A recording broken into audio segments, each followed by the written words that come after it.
Iran युद्ध में पिछले 24 घंटे में बहुत कुछ हुआ है, मगर एक डेवलपमेंट बहुत ज्यादा ध्यान देने लायक है। मैंने पिछले वीडियो में कहा है कि ईरान इस लड़ाई को ज्यादा से ज्यादा फैलाना चाहता है और बिल्कुल ऐसा ही होता हुआ दिख रहा है। ईरान की बैलिस्टिक मिसाइल ने तुर्की के इंसरलिक एयरबेस पर अटैक करने की कोशिश की है, लेकिन इसे अमेरिका के जहाज पर लगे SM-3 नाम के इंटरसेप्टर ने रास्ते में ही इंटरसेप्ट करके खत्म कर दिया। तुर्की के इस एयरबेस का इस्तेमाल अमेरिका ही सबसे ज्यादा करता है। ईरान ने यह तो माना है कि उसके मिसाइल को बीच में इंटरसेप्ट कर लिया गया है, लेकिन वो मिसाइल कहां अटैक करने वाली थी इसके ऊपर उसने कुछ नहीं कहा है।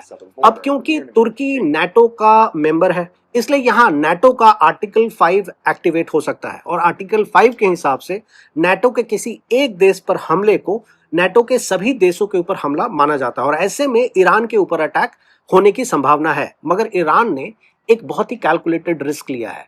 नाटो के 32 में से ज्यादातर देशों का अमेरिका के साथ अभी के डेट में संबंध बहुत खराब है और ये बात ईरान बहुत अच्छे से जानता है।